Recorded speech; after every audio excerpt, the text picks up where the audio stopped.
Hello, I'm Carl Spreedy's author of Decide Your Destiny. And I'm Angela Talent, author of Poems from a Lost Soul and host of the Relatively Damaged podcast. And this is the The destiny destiny of of your your soul. soul. Almost. We almost got it. Almost close and close every week. Every week. So this week we are talking about who's your hero. Last week we talked about what happens if it is your parent that has a lost soul. And the homework actually was to, what the question was, what could you learn from someone you hate? And the practice Or was despise. meditating, Yeah. right? Meditating on Yeah. giving and receiving love to someone maybe you dislike, right? Yes. Exactly. Mhm. Hey, I got Yeah. it. Boom, boom, Yeah. boom. Done. Did you do your You're homework? done. Yes. Did my homework. Ticked it off. I've got to hand Ticked it it in off? to the teacher though. Yeah. Whoever the Well, teacher is, maybe we have to be a teacher for each other. yeah, right. Yeah, that was, it was good practice, I think, to go back and do that again, Yeah. to remember. Because sometimes it's like I think I get over it, but I was like, gosh, what could I go back to? And it actually brought up some things I need to work on, Yeah. or that I am working on. And there were Yes. some great things that I learned, about the person as I meditated, how creative they are, how loving they are, how giving Yes. they are. Um, I Wow. was I was also surprised at the amount of work that I needed to do that, like, as I'm trying to give him I almost didn't wanna receive again, I was like, "Oh, no, no, no, you stay over there." Right. Like, because you don't want to open those, you don't want to open a door sometimes that Mhm. can let back in pain, I guess, or um, challenge. You kind of shut the door for a Yeah, reason. yeah. Well, sometimes that yeah, it's for a reason, and even cracking it open just a little bit can, um, trigger some stuff, which is fantastic, right? Because we think we get over these things sometimes, and then we go back and it's like, "Whoa, wait, there's more there." There's always more, isn't there? There's Did always you more did work you to be learn done. that in your homework, did you learn that? Yeah. So I think, um, I mean, so like for me, it could be the reason I guess I used the word hate was because you've got such strong feelings of that person. You've got such like build up and aggression, and then you're not realizing, like, I guess they say hate is like a form of love. Yes. You've got this kind of connection. You've got this bond, and you see this done in movies so well. Like J.K. Rowling, the series of books, the Harry Potter, the movies that came out of that, the the kind of connection of, like, Voldemort, and hope I'm not spoiling anything for anyone, but Voldemort and Harry Potter, and kind of like, that sort of that connection that was struck, um, because of what happened to his parents, and like, I mean, Lord of the Rings like plays on this, like, that kind of the connection, um, like if you've got that ring and things like that. So I think it's an interesting, um, universal law of that connection, that, if we have hate towards someone, or if we have aggression towards someone, whatever, it kind of binds us, and if you think of Yeah. that in a spiritual sense, and our soul developing and moving beyond this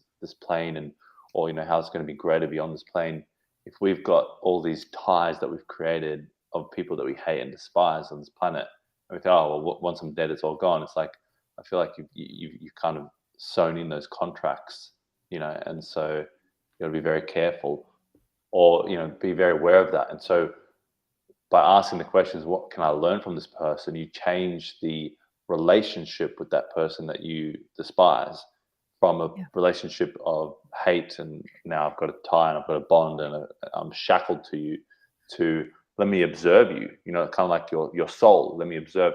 My grandmother and her brother both had surgeries, and they told the doctors when they came out, when they came to consciousness, said, "Oh, I know what you're doing there." And they knew like medical terms. They knew like they knew everything that the doctors were doing because their soul had gone above, to the roof and was watching over their own body being operated on. So, this might be a bit a bit hot out the gates for a lot of listeners, maybe not, but I think it's that's what that question does, is it allows you to come out of that relationship with that person, that hate, that despise, and remove yourself and just kind of like an eagle, like look over the whole environment and go, okay, what can I learn? What can be learned?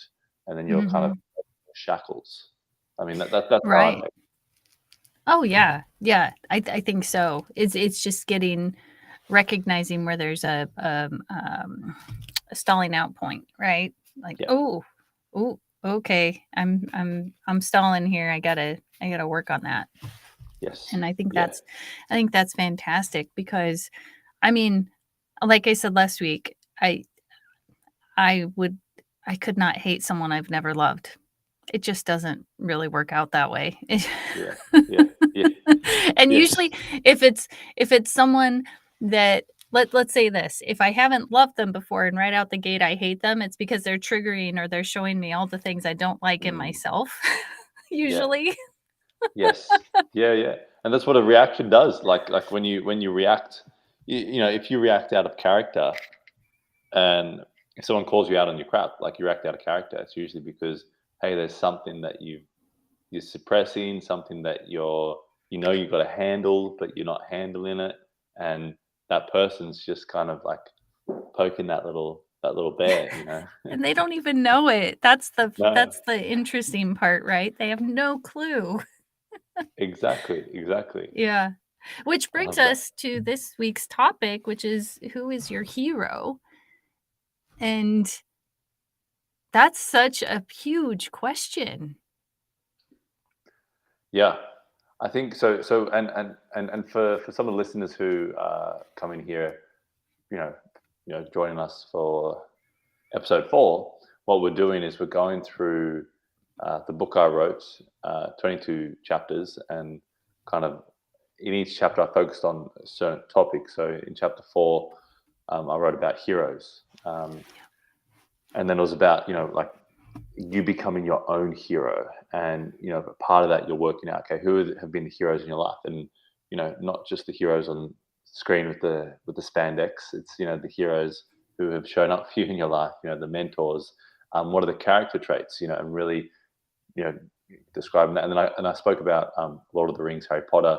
These movies and stories follow the hero's archetype, the hero's journey, a hero with 1,000 faces, the famous book. So in the book that I wrote, in chapter 4, I go and the exercise at the end of that chapter is to write your hero's journey, to create it from your life.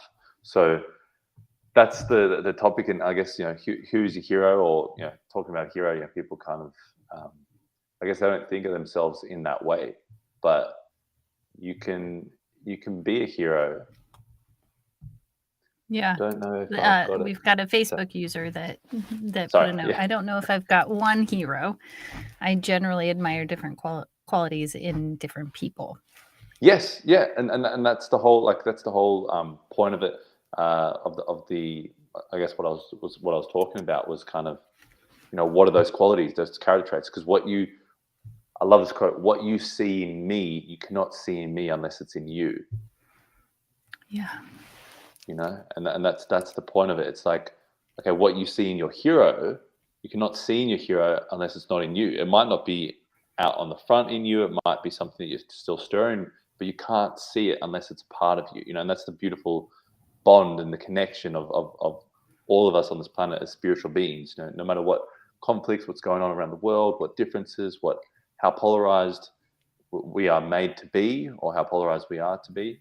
Um, at the end of the day, it's like we can't see love and compassion and all these different things if it's not things that are within us already. So that's the beautiful thing about focusing your attention. And I spoke about the eagle earlier. The eagle gets up really, really high, and for 5 miles can see its target and see where it wants to go. and it has that clear vision, that strong vision. And so if you're focusing on the qualities of your hero that really are qualities that you want to emulate, or qualities that you find admirable, then you will start to kind of bring that into your life. And the more you focus on it, the more you can bring it into your life. And it's kind of like, something to get serious about, not just something to laugh about, in terms of like, I couldn't be a hero, ha ha ha. It's like, hey, we need everybody to be a hero. We need everyone to step up, Imagine if the people in your life that you needed at certain times didn't step up when they stepped up. Like it's like we need heroes in our life. Yeah. But what do you take away from from our topic? Well, I love that chapter, first of all, and second of all, I did not put together how close together it came with my literary prose, or it's called Destiny of Souls, actually, and we released it, so it's on Spotify, Apple. It should be out everywhere this week. Awesome. But Well done. it talks, thank you. My friend Sean put the music behind it. It's absolutely gorgeous. Yes, you were. Yep. Oh my gosh, yeah. But it talks about finding like that teacher, and who is that, and what happened. And I talk about like what happened on the journey and what did I notice, things like that. But I think for me, what was really beautiful is recognizing that for me, we are all everything, good and bad, right and wrong, all of that. It is inside of me. All of that I can go to, if we're going to look at it from a binary perspective, right? Then I could be good or I could be bad. But, in one situation, what's bad might be good in another situation. And what's good in another situation might turn out to be an absolutely wrong choice, and just not work out for that situation. But well, it's all perception, at the end, it? Yeah, I jokingly say that. Well, I don't know if it's jokingly, but recently I came up with this idea. Oh, Mom is saying that the Destiny of Souls is beautiful. That's what she's talking about. Hey, Mom. I've heard the one that you shared with me behind the scenes, but so you elaborated on it. Right. So we used same music, but we put my voice.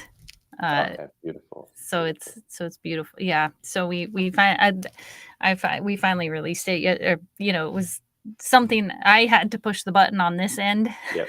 Yes. He couldn't push the button, and I don't know why it took me a couple weeks, but it did. Hey, And, you're doing it. Yeah, but what in noticing the teacher, when we're talking about the hero and noticing the teacher, this teacher was loving, they were showing full acceptance of infinite beauty and love, there was peace, connection, and light, embodying perfection because they were perfection just as they were. And so this is what I'm describing as my teacher. And towards the very end, they turn and I see it was me, always. And the people that were following me, it was you, always. And then it was like noticing that you're a part of me and I'm a part of you, and we are part of the earth, the air, the fire, the water, the ether, never any more and never any less. Like all pure love. The like is not in there, but like what happens when I can look at everyone else and see all these great qualities and recognize that we're all love. I love when Dr. Fred Blum, one of my friends, he taught me about he asked me a question. I think it was to the effect of, what if when you're looking in someone else, you're seeing yourself? And so I did an experiment and I walked around imagining, what if that person is me? And I finished my experiment and then I went to the store and then I got judgy. I got super judgy. And I'll get to the comment in a minute. We have a comment behind the scenes, guys. And all of a sudden I was like, wait, but that's me. And it totally shifted my perspective. And I was like, whoa, that's pretty deep. Yeah. For me, it was pretty deep to go, oh, Profound. Yeah. yeah, it was profound. Okay, let's see what this comment is. A nice long comment. Oh, nice. I've never considered myself brave, which is one of the attributes I admire most. I attached physical resistance to bravery, but now realize the willingness to talk about deep seated beliefs is bravery and essentially self integrity on display. And then it says musician. Let's see if there's anything else on this end that I can't see on there. Hold on. Musicians can be Musicians brave. can be. Oh, you got it.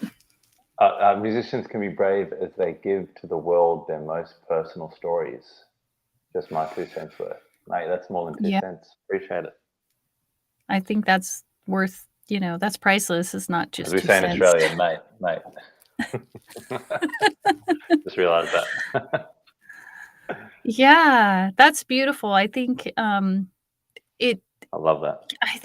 Yeah, music is something that touches the soul, and I don't think for me. It's like poetry. It goes to Well, a it's like place that all art, isn't just it? words can't. Yeah, that's You're true. giving of yourself. You're bearing of yourself. My partner, she had an exhibition a couple of weeks ago, and like I've seen her working on her paintings over time, and and I looked over every so often, and then she got to the point of exhibition, and she's got so many pieces, and I'm looking at these pieces in a different way, even though they've been around me the whole time. Now it's in a different environment, it's an exhibition. I'm looking at them, and I just like turned to her. I said, like, wow, like this is parts of you. Like you've literally put parts of your spiritual being, like you as an entity, into this artwork. And she was like, I got it because I could see it there, and it was just, it's not that just the time and the materials and everything. It's like who you are inside. And I think that's the great thing about art is like you're figuring all that out. You're adding layers and layers, and whether that's art, painting, or musician, or for yourself and like me writing, like whatever art form it is, it's you're putting some of yourself out there into the world, and that can be daunting. That can be bring up a lot of things. Like you're Well, talking about yeah. this earlier. Well, and that's a hero in my book, and that's a courageous hero in my book. On the introduction to my podcast, it says something to the effect of, "My hero is you, the one who faces insurmountable odds to come out on the other side whole. And it kind of goes on, and it says, "You're my hero because you help me be me, and I'm more okay with just being me than I was 2 years ago when the podcast started. I think I was afraid to be brave, and even though it took a lot of courage to start that podcast. Well, that's one of the beautiful things of I mean, there's like with everything, it's a two-edged sword. Like with the internet, one thing it can be technological freedom, and another side it could be technological enslavement. It could be like you hear about Elon Musk doing open source, like for his patents. So like the internet can be open source communication, freedom of speech and thought and expression, and it can be that, or it can be like censorship, or like some parts of the world can't get information on other parts of the world. I think I spoke about this before. There was this game. Can't remember the exact game, but they put in the Citadel, in the online game universe, the library, information about the West, because in their country they were blocked from seeing any information about the West, and so people were learning about, maybe these countries that I've been told my whole life are so terrible and to hate, and we might go to war with, aren't as bad as I've been censored to believe. And and so it's kind of that two-edged sword of the internet. But one thing I do like about it is it's giving more people platforms to speak, and I think it's really important that we respect that. in the last few years, I think that's become such a topic. And I think it's just giving people the ability to speak, and share and communicate. And for me, like when I was a kid, like talking about the double-edged sword, I had an old Nokia phone, had snakes on it, it had like, I think I just got Facebook, but I didn't know what the hell it was, and so I wasn't really exposed to it. But so if I was with my friends and if I said something stupid or maybe something unintelligent or something limited, or if one of my friends did something stupid or whatever, like it was that moment, like, oh, okay, I learned from it, or I said something ignorant, or they said something ignorant. Oh, like we can learn from it, we can grow and learn. Where nowadays it's like you've got pitchforks, ready to cancel, ready to just attack, like online, these keyboard warriors. And it must be so, like I think of the kids, like, you're a kid, you'll say something dumb, you might say something stupid, you might say something that you don't understand. You might be raised by an uncle or someone or whatever, and maybe you said something, racist or sexist, or I don't know, like you said something stupid in that moment. But imagine now, like you're filmed, and then you're forever tainted with that moment of stupidity. And I think this is where like common sense or human compassion needs to come into play, and say, oh, instead of canceling the person and basically cutting off all their ties, which is, you can look at it as a form of killing someone, is like killing off opportunities for them to grow. How the hell are they supposed to live? Like, so it's basically you're visually killing that person. And instead of doing that, why not have compassion or communicate or pull the person aside and say, hey, mate, let's just have a chat. Do you see how what you said there was kind of this or kind of that, or maybe it could be misinterpreted? And I think that's what I love about conversation compared to bite-sized segments of clickbait. I think the podcast is so powerful. Well, and I think too that sometimes we can get into I'm right and you're wrong. Like there's something to that, and like I might voice a belief that says, I don't know, whatever you would consider stupid, since we're using the word stupid. And you might call me up and be like, hey, you might want to think about that. And I'll be like, well, I'm good, thanks. Yeah. And I think too, like allowing room for a human to be human is great, because see, the thing is, that's powerful. I would rather someone be able to change their mind Can you later. say that again? I love that. Allowing room for humans a to be human to be human, or something like that. Yeah. Allowing me to be human. Room. Yeah, just everyone to be human, because I'm going to have a belief today that I hope someone challenges my beliefs, right? In a respectful, loving way, so that I can really better understand, especially if they think my belief is wrong. But if they come at me and tell me, "Oh, you're wrong," that's my hero. That's not for me. If we're talking about heroes, that's not necessarily my hero. Now, I still am the type of person that will go and think about it and try and figure it out. But a lot of times, especially initially, is I'm going to push back on if someone comes right at me, you're wrong, you need to believe this, you need to believe this, you need to believe this, instead of trying to understand how I came to that conclusion, and then maybe showing me or explaining to me where they think I may not have thought through all of it. Or, I love using street epistemology, which is asking questions to see if someone's really thought through their belief, because sometimes there's going to be a hole in a belief, and that hole is just going to have to be there. At least for me, I'm not going to, sometimes I will know that hole is there. Like some people would say God doesn't exist, right? And I will know there's really not much evidence that says God exists, and I still choose to believe that God exists, right? So it allows me to be okay with the fact that there might be a hole there, and that's okay. I still believe, right? Does that make sense? Yeah.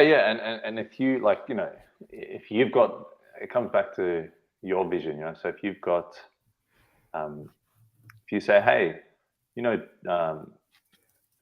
dolphins can communicate at frequencies that we can't understand, or if or dogs can see, or like other animals can see different colors and arrays that we just can't even understand. Like someone says, no, I don't believe that. Where's the fact? Put it on a paper for me. And you go, well, like you can say, well, that like my belief or my understanding is not like to be, conform to what needs to be for you. Like it's like you're not Yeah. the verification. You're not the two-step Yeah. verification for me to have this strong faith and belief.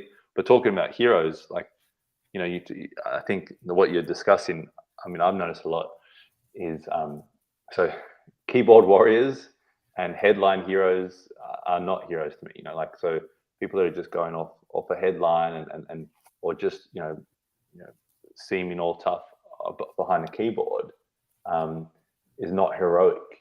Heroic is oftentimes doing the harder thing, or the more the more challenging thing, or the thing that's uncomfortable for the right cause.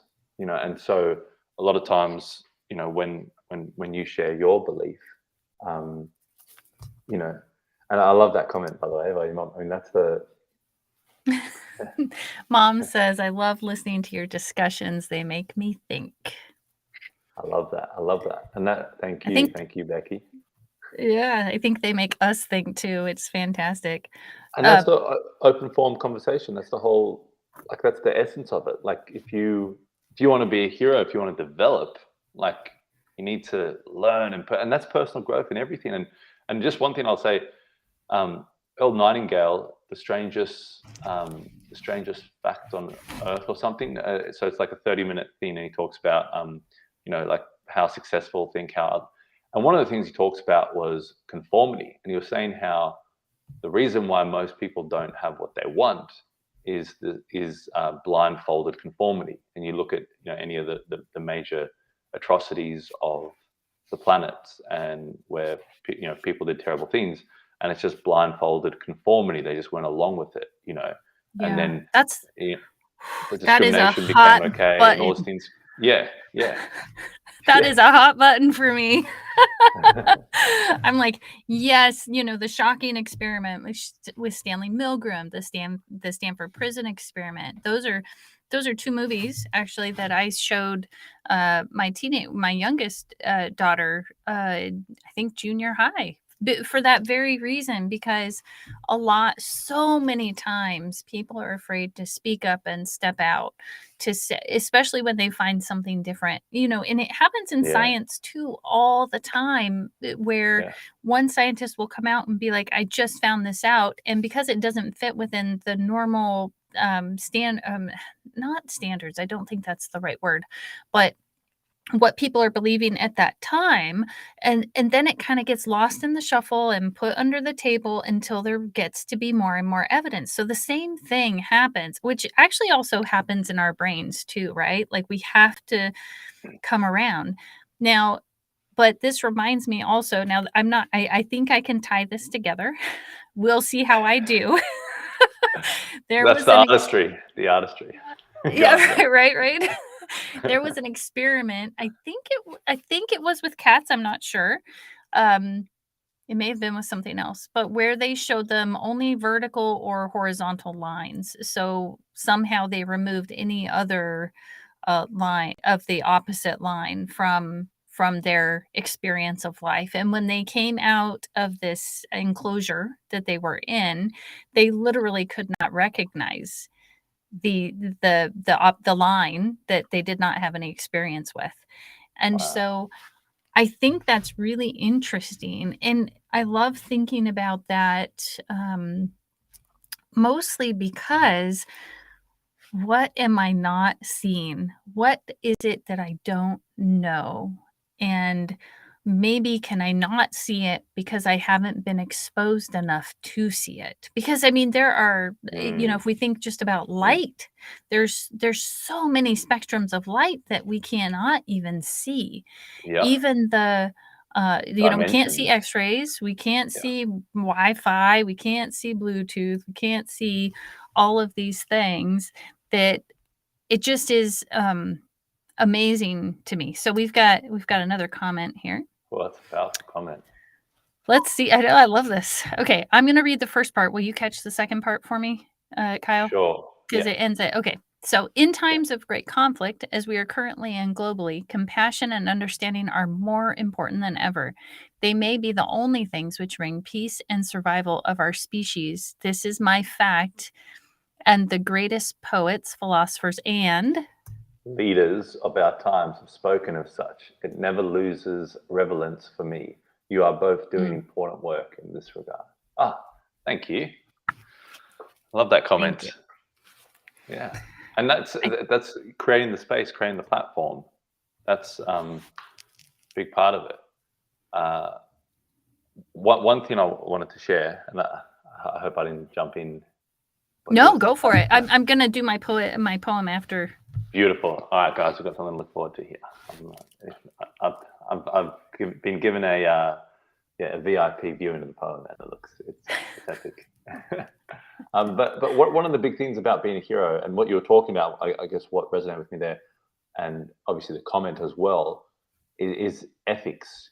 Ethics is so important. Like, it's something we don't talk about. Like, I mean, I don't hear it mentioned in any media form enough. Your ethics. What's your ethical obligation? What's your ethical dedication? You as a spiritual being, you as going to playing this physical game for the certain amount of time. What are your ethical obligations in the day? Not what are your, oh my God, I've got so much work to do. What I really want to be doing is watching the latest Netflix. What's your ethics? Where's your ethics? How are they aligned? And part of being a hero is ethical. It's such a core aspect of being a hero, becoming your own hero, being a hero for others. You can imagine if there's that quote like, they say not to meet your heroes, because you might meet someone who's your hero. And then what happens? You see them doing something ethical or immoral or not true to character of the character that you developed in your mind. And then you go, well, that burns. And so there was this book that I was reading, and it talks about this, and you're talking about scientists. The scientist created this like health product and this company. And he was basically just trying to get, push back degenerative disease as much as possible. And he was, anyway, so he developed it, and then there was like a new CEO of the company, and, over time, and the new CEO came in, and they had a batch of like their products going through, and they found microbes in a batch, because they test for everything. And then even though the microbes were such a like small aspect, and they wouldn't actually have any effect on the health of people receiving the products, they went, one of our core, they got 4 core things. One of their core 4 things was ethics. And they said, we're going to, dump the entire production, like the entire, it cost, I think, $2 million to the company to dump all that produce. But they said, our ethical obligation, our ethical commitment is to have, like pharmaceutical grade cleanliness of their products for their health products that they've got. And so I just like that story just stuck with me, because it was like no cost. It's kind of saying, in a way, no cost is too high for ethics, Yeah. And ethical obligation. Yeah, I think too that, to remember, like what you were saying, is we might meet that hero and they may not be what we think, or they may, depending on what we've created in our own minds. And I think that's really important to remember, because it is so hard to stay on all the time. We are all human, and if we expect ourselves to get to have the full human experience, or think we're, which is the full spectrum of emotions, all of that, it's about making mistakes, it's about all of those things, then why would it doesn't make sense to take that away from someone else. So in the poem that I wrote, it is I'm excited. You are today. You are. You are. Is so it goes. I think I'm calling the title is hero, but I'm not sure. So my hero is you. You who gets up each day to face the unknown. You who, when it seems like life has beaten you down, finds a way forward. And even when you don't feel like a hero, you are my hero because you keep trying. And for me, it's remembering that every day, every one of us gets up and they keep trying. I think over the last week, one of my daughters said something to me and she said, "What do you think I'm never going to change?" And I'm like, "Well, honey, that's impossible." And she looked at Yeah. me. I said, "You're alive. It's absolutely impossible. You will change. You will change. You will not stay the same." And it it just stopped her in her tracks because she was ready to just get really angry. But in that moment, it just made so much sense to point to, "You're going to change. I want you to change. I want you to be you. And I can't decide who that's going to be. You have to decide who that's going to be." Yeah, I love Um, that. You got to be the master of your own destiny. That's what a hero is. well, yeah, and allows other people the room, I think, to be the master of their own destinies, to Yeah. make their own mistakes, to give them the room to fail if they need to, and not decide that, because I used to decide or thought I knew what was right for other people, especially my kids. I mean, that's actually a really normal behavior. And I Yes. came to realize it's a very normal behavior. Yeah. It's not true. It is the furthest thing from the truth to know the best thing I can do is love them and support them in their choices, even when their choices aren't what I think they should be, especially when their choices aren't what I think they should be. Because, I think it's in Al-Anon, a 12-step program. They usually talk about, um, you don't want to take away the alcoholic's last beer, or you don't want to pour it down the sink, or you don't want to, how do you know how do you know if it was going to be their last or not? And in some ways, maybe some of those Mm, people are my heroes because they know something's wrong and they're trying to fix it. They just don't know how. mm, Like maybe they haven't yeah. found their way back to their heart or whatever it is. Um, I don't Yeah. know. I don't have the answers, but I know we have a couple of comments, which I should probably put up here. Our Facebook Yes. user says, personal integrity cannot be bought. So true. Yeah. So true. It's And coming from then, me freaking fast. right, yeah. And then the film Gladiator is a very good example of this. It's a fantastic movie. Totally agree. And then our last comment here, that's a lovely way to speak to your child. It's funny how truth is so powerful. It cuts right through everything. It can stop people in their tracks. The reality of it is that comment stopped me too. It's like it popped into my mind. I mean, I feel like that was a God given or given from the universe thought of, but that's impossible. Like, I think I even looked at it like that. Like, but you have to because you're alive. Like, Yeah. Yeah. And you're changing. I mean, you're like, how many? I think it's a crazy number amount of your cells die every day and that are rebirthed, and like your skin, like everything's changing, and yeah. you're either going one or two ways. I mean, that's the simple truth of it. And once you get into that, once you raise awareness to that, I think and it's not saying like, oh my God, I had a nap, I'm going backwards. It's like, well, maybe you needed to revitalize your energy to kind of, go forward. So sometimes you have to do those two step, two steps back, 10 steps forward, like, so, Yeah. but realizing that, whether you want to change or not, you're going to change. And I think trying to I like halt that. change. Whether you want to change or not, you're going to change. I love that. Yeah. It's Yeah. so true.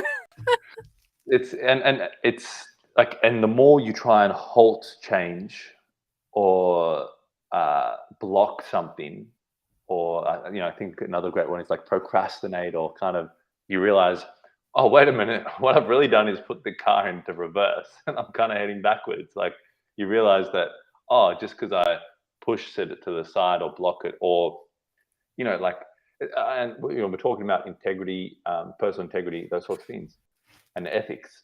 If you just sweep, and the biggest thing I was discussing was kind of like if you're sweeping things under the rug, humans can make mistakes, all those sorts of things, but if you're sweeping things under the rug and it's wrong, then you've like, in terms of your soul, in terms of your heart, in terms of your Mm. spirit, you've gone a football field backwards. I'm not saying Yeah. that to make people feel terrible about themselves, but just be aware of what really goes against your moral, like harming someone. You might in the moment of anger, but realize, just have a moment of going, wait a minute, if I say something hurtful, if I do something hurtful, whatever, it's going to set me back. It's going to set my soul back. My soul's Yeah. evolution is going to be, it's going to be degenerative. And I think a lot of today, we look at the world and our society and how far we've come in a lot of ways, but there's a lot of things that are degenerative. There's a lot of ideas and ways we do things, and I guess conduct ourselves, and not having that personal integrity and those ethics, and sweeping things under the rug, and not allowing truth the light of day, and um, allowing the victim and the excuse and that part of us to become the new limelight, that it just is degenerative to our evolution. It's not like I'll say it. I have a moment at moments in my life, I was in that victim mindset. I was in that, poor me. I was in that, like, excuses. Let me find reasons. Let me find blah blah. And my grandfather, his mother, when she was at school, all the kids at school died in the World War. And so she didn't want any of her kids to go to the World War, and the next World War came, and four of them went off to the World War. So like I'm sitting there going like, oh, I'm a victim. I've got excuses. I got, like, oh, this, woe is me, and I'm like, holy shit, like we can't even understand the world that people lived in 50 years ago, 60 years, and how challenging it was. And I think that quote is so powerful of, what is it, like hard times? I'm going to mess it up, but it was basically like, hard times create strong people, and easy times create weak people. And that's that whole environment, Oh, talking about the cat as well, like that whole environment thing. Like if you've got that well, environment, you yeah. know, Well, uh, if you go into like an old folks home or physical therapy or something like that, if you do everything for that person, then for what yeah, purpose do they have to live, right? mm, They have to, as you know, my hands don't work right. I do have caregivers who help me. It is actually very important to me to do the things I can do, and sometimes mm, even try things that I can't do, but I'm just like I call it being stubborn in that moment, so that I can, um, just see, just so I can say I tried sometimes, and the other thing too that I wanted to get to was that when we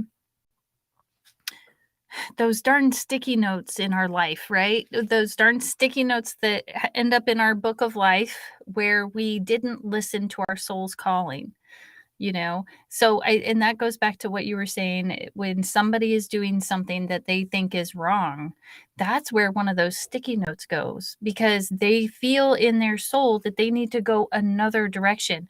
My hero is the one who is like scared to death and brave as all get out, because they go, crap, I don't want another freaking sticky note in my book that says, remember that you didn't listen there.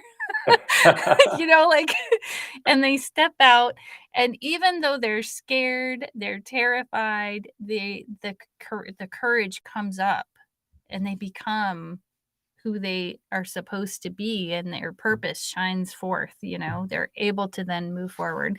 It is scary though, when in that free fall or in that unknown or the I don't know world. Don't don't think it's not scary, because it can be absolutely terrifying when when you're not sure what's going to happen next. Mm. And I mean, You know, that's another. I was going to say, and the reality of it is, even right now, we don't know what's going to happen next, but that we have some predictability to it. But when the predictability goes away, then it's like, whoa, Nelly, I'm in trouble now. I love all your colloquial sayings. I mean, darn, oh Nelly. I just want to say, Angela, you are one of the heroes of mine. You're a hero in my life for sure. For you know, like I think what's so powerful, and there's many people in all sorts of different situations in their life, but when you've been you're given the bread of, hey, you can be a victim here, or you can give in here, or you can go down this path of complaining and bitching and moaning and excuse making, like here it is, like here's the invite, and then you bat that hand back and you go, no, I want personal autonomy as much as I can. I want personal responsibility. I want to influence positivity. I want to make my life worth living. I want to make like an impact whilst I'm here.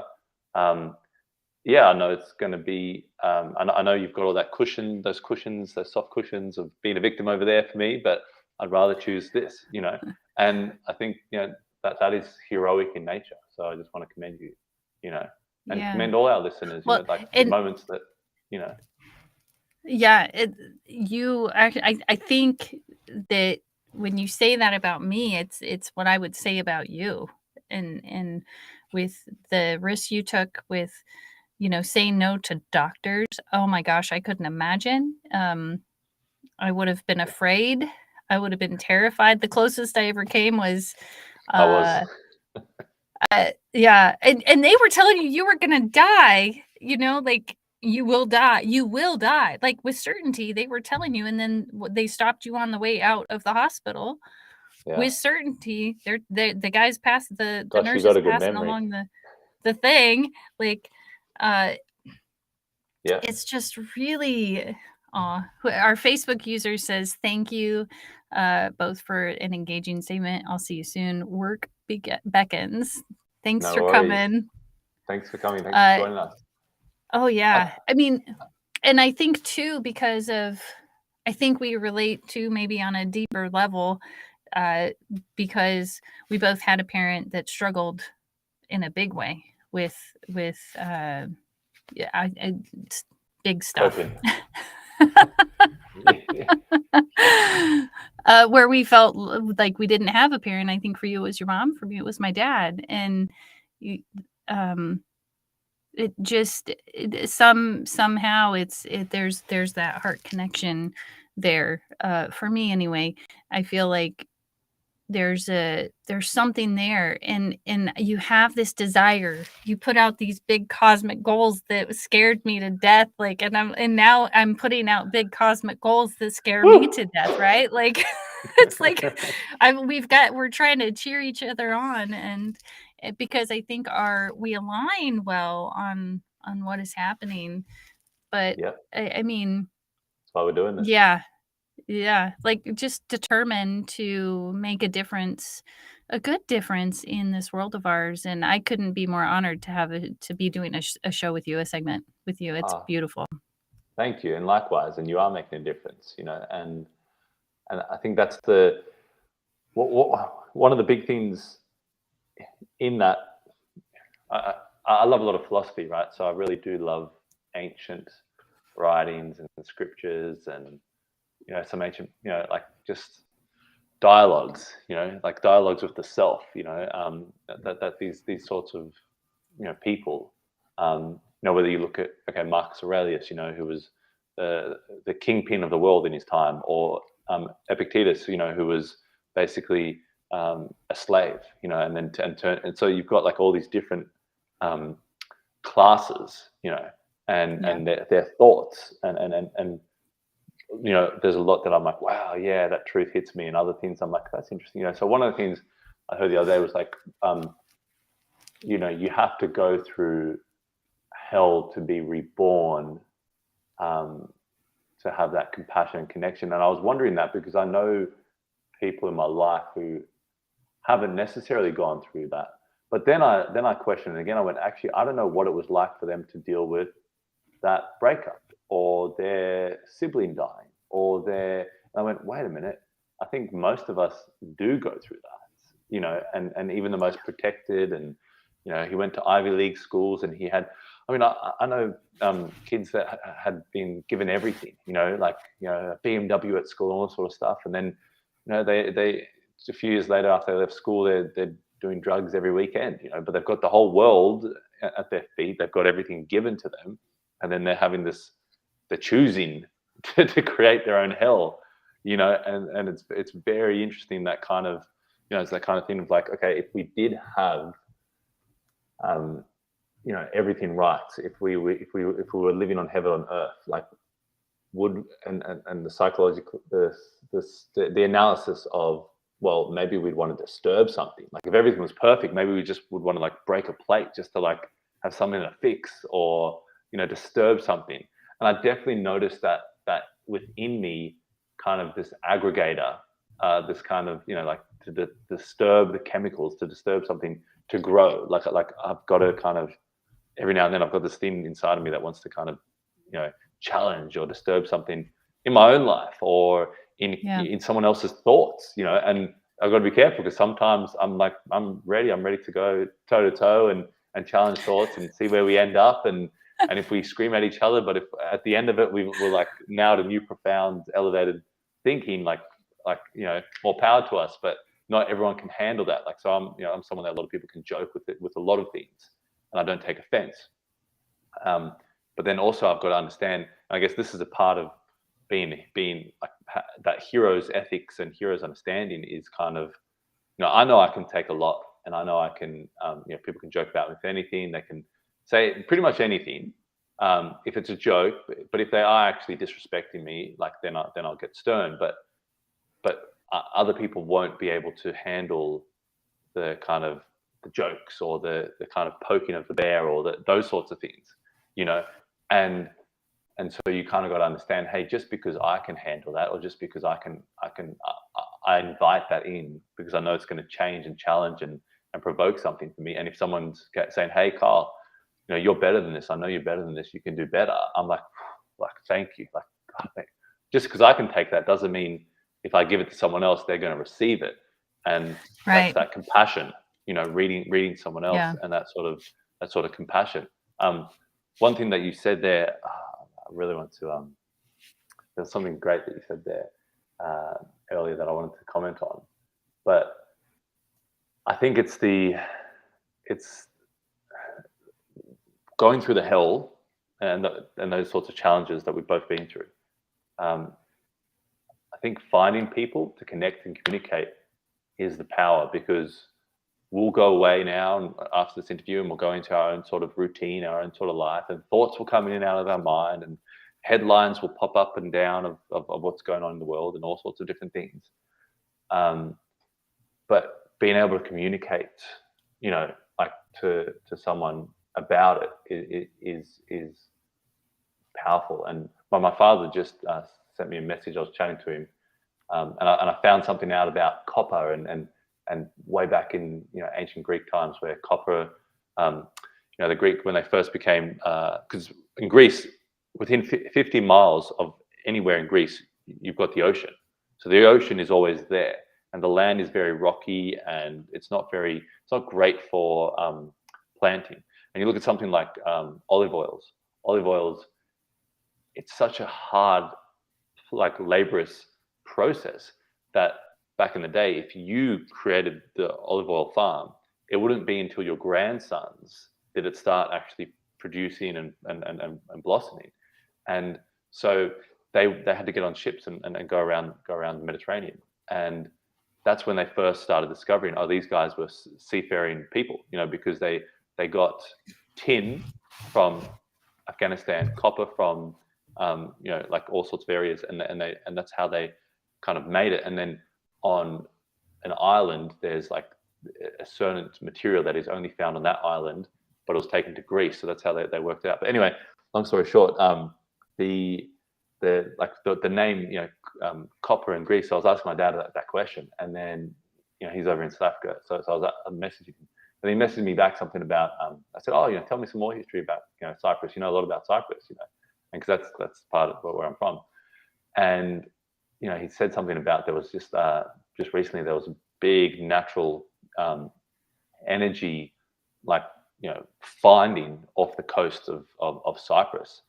And he said because of that, you've got Turkey, Greece, Russia, I think like in the Middle East, like you've got all these different sort of countries that are going to be really interested in that sort of natural energy resource, and things could boil over, and so that's very intense conversation. And so then you want to kind of, oh, well, I'd love to have someone to talk to and communicate to about this. And I think that's the value of our day and of being able to do that. But I look at my grandfather's era, and that's what they had. They had community. People, I asked my grandparents, I would ask them, like, what's different about now? And she said, well, people are living more alone than ever. People are living more, they might have everything, but they're in their apartment on their own, where people used to kind of, oh, can you mind the kids? Yeah, I'll mind the kids. Do you want to come over here? You want to go to the church? You want to go? And they had community. So now in our modern world, back then they didn't cancel people. There was no cancel culture. There was no, oh, if you say the wrong thing, you're crossed off. And I think this is something that is a real issue of modern times, is to be wary of what is the mental health of someone you could be canceling out or trying to kill digitally, and how's that going to affect them? And think of the next generation, think of the kids, think of, I chat to a 6-year-old kid, and he's telling me about, his friend posted something stupid up online, and then he got like deleted off Facebook, and, I'm terrified of whatever. And so it's a challenging time, I think, in terms of community, and that in terms of a hero or being heroic.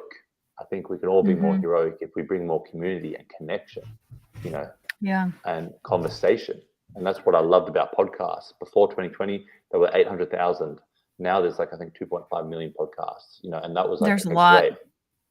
Long form conversation. People, not a little bite-sized segment where we can turn that into drama and aggression and things like that. And then maybe that will actually change the consciousness, because the reason media puts out so much controversial and shocking and things like that is because we gobble it up, because it actually works, because it gets ratings, because it's a proven system. The emotional value. The emotional value. We're biting on to that emotional value. Now, Kyle, I'm going to stop you for a couple reasons. And I'm going to say, number one, when we were doing my family history, one day we were just clicking back all the way back. Cool. And I found Marcus Aurelius. Wow. Yes. And I was like, I sent it over him. And at the time didn't put, it was a long time ago. I was like, I don't know who this is, but I know it's somebody important, and my brother-in-law was super excited about it. So so somewhere way back there is Marcus Aurelius. So every time now when I read his stuff, I'm like, oh, yes, this is exciting. That's awesome. I don't think I'm on par. I don't think I'm on par with him, but we'll see. And then the other thing I was thinking, I don't know what you had planned for homework, but what I had been thinking about is I would like the people watching and who want or who catch the replay and do the homework later to really think about, jotting down who their hero is, all of the characteristics that their hero has. And then bring it back to us next week. Bring it back when you come to watch next week, and then we can talk about what that might mean. Yeah, and if they feel comfortable, they can share it in the comments, and that would be awesome. Or send it to our email, which is the destiny-of-our-souls@gmail.com. Yes. Yeah. You are onto it. Definitely Marcus Aurelius' great granddaughter. Great. That's what I get for doing my family history, okay? Yeah. So many great stuff. There's a website where you can go and see, if you you can tie it together because the LDS Church has amazing, amazing family history stuff, but you can go Maybe on this could for be the free homework to. too. Yeah, that's true, that's true. You can go on How do you do I it? think is it Family Tree? Hold on, let me Family Search. Create a free account, and as long as you it's so interesting as you tie into each generation, it just gets bigger and bigger. And then there's another website I think that you can put in to see what famous people are in your family tree, and it will tell you. It's Wow. fascinating. I What? think Judy Garland and um, some other really cool people, but I remember Judy Garland because she was big in my household. So yeah. Wow. Wait. So how do you like? What do you have to send? Like a piece of your hair? Like do you have to No, send no, your no, no, blood? no, Like no. You okay, just you get your usually. So I put it so my information and then my parents' information and my grandparents, and then pretty soon it starts to open up because it's usually just past names, just like off 100 years, like names, dates of birth you find, and Yep. then you kind of match them up. But if they're still living, you can't match them up. And I think within so many hundreds of years or 50 to 100 years or something like that, I can't remember.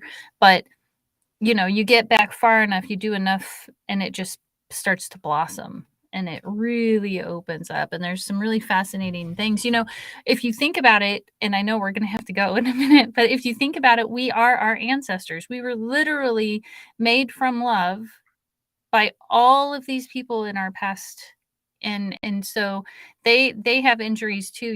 There's things like that Thomas Hubel is doing about healing past traumas, not just us, but in our ancestry Mm, and things like that. And that DNA work is healing. proving to Yeah. be, yeah, really important. So I think it is Yes. important that we remember our ancestors. And even the other day I was watching a documentary and they were talking about like using DNA in trees as memory or something, and then creating like these computerized you could go visit this tree that would have this computer that would have this DNA. And I'm thinking to myself, you guys, we're already part of the trees. Yeah. What are Over we engineering. killing off? Yeah, what are we doing now? So I just was, from dust to dust. Okay, that's all I'm saying. Yeah. I love it. I love it. I mean, there's so much there and so much information and so much of what we need to know just needs to be revealed within us. Our our mental debacle of the mental tyranny, that we all experience. If we investigate more of ourselves, if we analyze, if we even do something as simple as like putting our life in categories and go, how am I doing in this area? Like what would I rate myself? Okay, why am I there? How do I, and then we can go, oh, that's why I'm feeling temperamental. That's why I'm up and down. That's why, we just analyze, like we uncover more of ourselves. But the problem is, like we invest so much time in this box, that we're viewing, and that gets all our Yeah, dedication. But yeah, that was part of the hero's journey. What I created was, hey, write your own damn hero's journey. What has happened in your life? When was your resurrection? When was your mentor? When did they come into your life? And actually make your life important. Because if you're going to actually yeah, impact someone else's life, you need to actually yeah, focus on it and make it important and go, okay, what happened here? Okay, great. And then where do I want to go? And I think it's that Steve Jobs quote of, we connect the dots by looking backwards. So don't look back to go through the trauma and feel the pain again and repeat it and like Joe Dispenza says, don't rewire and fire. You know, create new pathways, but look back at your journey so far, and then you can start to actually. That's the data. That's yeah. the How statistics. so I'm saying write down what are the characteristics of yourself, in your hero, and you're saying look back and write your heroes, and now write it from the perspective of the hero. You're Well, the match it. hero. Yeah, yeah. Yeah, So you yeah, can match it. You could go like, so part of your hero's journey, like think about your life and go, okay, so like bring it to, you could talk about Marcus Aurelius, you could talk about a hero, a warrior, like, so, someone in, Joan of Arc, but think about, okay, who are the heroes close to me in my life? That's what I'd say takes the next step. mm, see what characteristics they have. Sometimes it's easier to see it from a step away than to look Yes. at myself and figure out how I was the hero. So you're saying, look Yeah. at the people, look at the heroes in your life. And I'm saying, okay, so then on my side is use that and make a list of those Yes. And then characteristics what from your characteristics hero you want to story. emulate? Yep. Yeah. Exactly. Yeah. Yeah. Yeah. Fantastic. Yeah, that reminds me of a conversation I had with my friend Christy a long time ago. I'm laying on the couch and I remember I think she was sad about something. I was like, what if we just decided to change our story? Like, what if we just looked at it differently? And then, my friend Paul, I don't know if you know, I think you might know Paul Fortune. He actually is rewrite your story, and he always says, keep your pen. I love that. I love that. I love that.